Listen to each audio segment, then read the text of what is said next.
Hello dear students, as you know we are doing a lecture series on differentiation. Today we are going to discuss lecture 8 about economic applications of simple differentiation.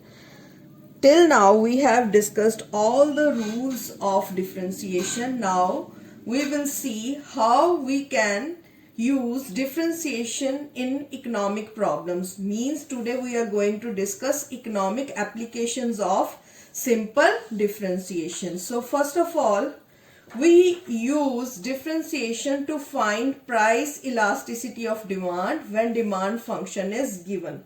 First of all, you have to know what is price elasticity.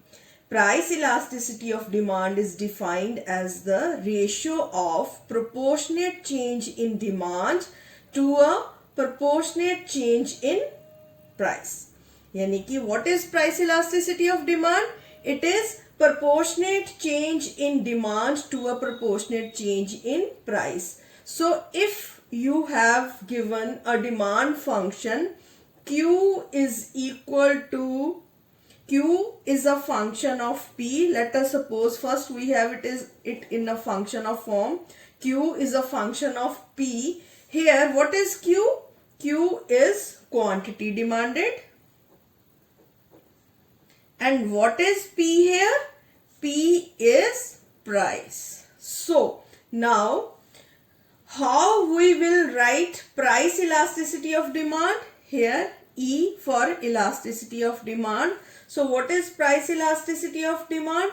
Always we use negative sign, dq upon q dp upon p, जिसको कि हम लिखते हैं minus p upon q D Q upon dp.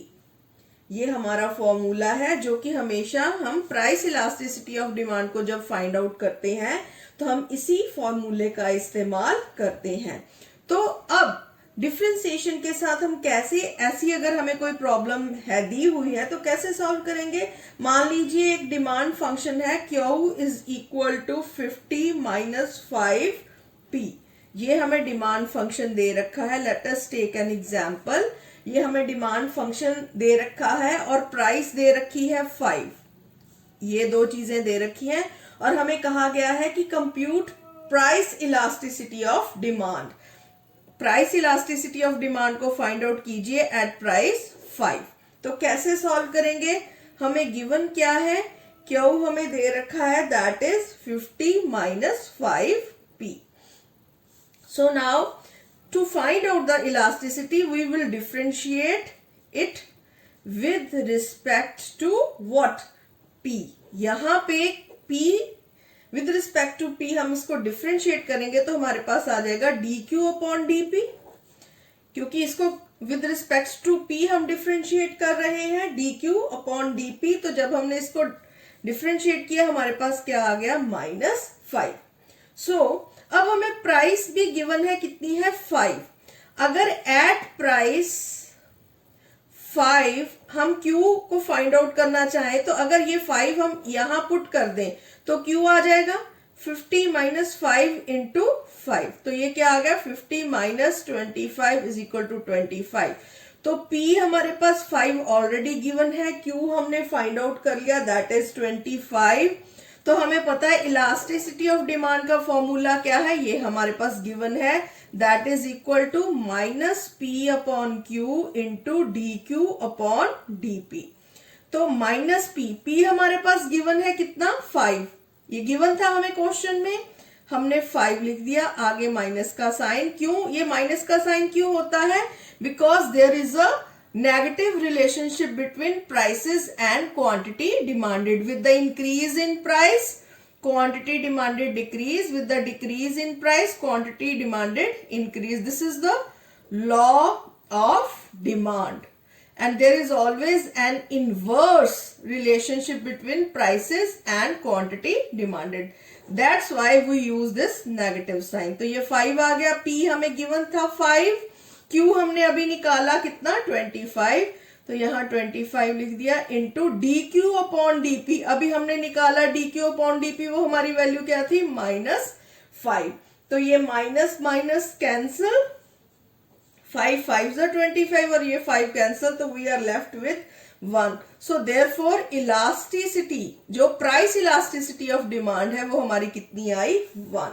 So this is our answer. So this is the way. So हमने देखो derivatives का इस्तेमाल किया to find price elasticity of demand. So this is the first economic application of derivatives. अब हम इसको next आगे भी यूज करेंगे. सेकंड, अब हम देखेंगे इसको to find price elasticity of supply. पहले डिमांड का देखा, अब डिमांड की जगह क्या आ जाएगा? Supply. You know what is price elasticity of supply? It is defined as ratio of proportionate change in supply to proportionate change in price. कि कीमत के कम या ज्यादा होने पर सप्लाई में क्या changes I, and it has a positive relationship. Price के बढ़ने से क्वांटिटी सप्लाइड बढ़ती है, प्राइस के कम होने से क्वांटिटी सप्लाइड कम होती है. So there is a positive relationship. हम इकोनॉमिक्स में पढ़ते हैं कि सप्लाई के साथ प्राइस का कौन सा संबंध है? सीधा संबंध है. सो अगर हमारे पास सप्लाई फंक्शन क्यू है, so it is a function of P, हमें दे रखा है. तो what is elasticity of supply? Same P upon Q D Q upon D P. ये हमारा फॉर्मूला, और साइन यहां पे क्या होगा? प्लस. पहले क्या था? नेगेटिव था जब हमने डिमांड के साथ देखा था. अब सप्लाई के साथ देख रहे हैं तो ये प्लस. तो इसको भी देख लेते हैं किसी एग्जाम्पल के साथ. मान लीजिए हमें सप्लाई फंक्शन दे रखा है x is equal to 5 plus 2p square, और p हमें दे रखी है 2. तो सबसे पहले हमें फंक्शन दे रखा है x is equal to 5 plus 2p square, और हमें कहा गया है find elasticity of supply at price 2. तो हमें 2 प्राइस पे इलास्टिसिटी करनी है. तो what we will do, first of all we will differentiate with respect to what? p. Okay, we will differentiate with respect to p. किसको? x को. सो dx upon dp हमारा क्या आ जाएगा यहाँ पे? 4p. अब हमें पता है जब p की वैल्यू 2 है तो x की निकाल लेते हैं. क्यों? क्योंकि x हमारी सप्लाई है. तो eight P is equal to 2. What is X? X is equal to 5 plus 2. P की जगह हमने 2 पुट कर दिया, उसका स्क्वायर ये 5 प्लस 4 इंटू 2 8, तो ये हमारे पास आ गया 13. तो X हमारे पास क्या आ गया? 13.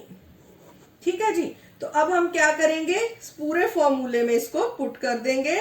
तो इलास्टिसिटी ऑफ सप्लाई क्या आएगा? P की वैल्यू क्या है? 2, X की है 13, इनटू साथ में क्या आ जाएगा? dx upon dp. तो dx अपॉन dp हमारे पास क्या है? जब हमने सॉल्व किया था तो हमारे पास कितना आया था? dx upon dp, that is 4p. अब हमने p की वैल्यू इसके साथ 4 और p हमें पता है 2 है, वो पुट कर देंगे. तो ये आ गया 2 अपॉन 13 इंटू 8, तो ये हमारे पास आ गया 16 अपॉन 13. तो इलास्टिसिटी ऑफ सप्लाई हमारे पास आ गई 16 upon 13, and this will be our answer. तो सिमिलरली जैसे हमने डिमांड के साथ किया था, प्राइस इलास्टिसिटी में क्या हुआ? फॉर्मूला सेम है. यहां Q जो है किसको रिप्रेजेंट कर रहा है? सप्लाई को. पिछले फॉर्मूले में Q किसको रिप्रेजेंट कर रहा था? डिमांड को. और प्रोसीजर सेम है. हम डेरिवेट कर लेंगे पूरे फंक्शन को विद रिस्पेक्ट टू P, क्योंकि ये x जो है वो डिपेंडेंट है और p यहाँ पे इंडिपेंडेंट है. तो ये 4p आया हमारा डेरिवेट करके. जब p2 गिवन है, जब p की वैल्यू पुट की तो x की वैल्यू हमारे पास 13 आ गई, और इस पूरे फॉर्मूले में हमने इसको पुट कर दिया. p की जगह 2, q की जगह 13, और dx अपॉन dp हमारा 4p था, हमने 4 और p की जगह 2 को पुट किया, तो हमारे पास 16 अपॉन 13 हमारा आंसर आ गया. तो ये था हमारा प्राइस इलास्टिसिटी ऑफ सप्लाई को फाइंड आउट करने का तरीका. देन सिमिलरली हम इनकम इलास्टिसिटी ऑफ डिमांड को भी फाइंड आउट कर सकते हैं. Now you know what is the income elasticity of demand? It is defined as ratio of proportionate change in quantity demanded to the proportionate change in income. यहां हम किसका relationship देख रहे हैं? Change in what quantity demanded due to change in income. तो यहां पे हम कीमत के साथ नहीं, इनकम के साथ डिमांड का रिलेशनशिप देख रहे हैं, तो मान लीजिए कि हमारे पास ये एक फंक्शन है, यहां x क्या है, it is quantity demanded and y क्या है यहां पे, लेवल ऑफ इनकम। वेरिएबल्स का ध्यान देना है कि हमें क्या दिया गया है। तो इनकम इलास्टिसिटी ऑफ डिमांड क्या होगा, dx upon x upon dy upon y, that is y upon x dx upon dy। तो अगर हमारी यहां एक चीज और, इनकम इलास्टिसिटी ऑफ डिमांड जब हम पढ़ते हैं, अगर इनकम इलास्टिसिटी ग्रेटर देन 1 है तो कौन सी गुड्स होंगी, लग्जरी। और अगर इनकम इलास्टिसिटी जो है वो ग्रेटर देन 0 है लेकिन लेस देन 1 है तो क्या होगी, नेसेसिटीज।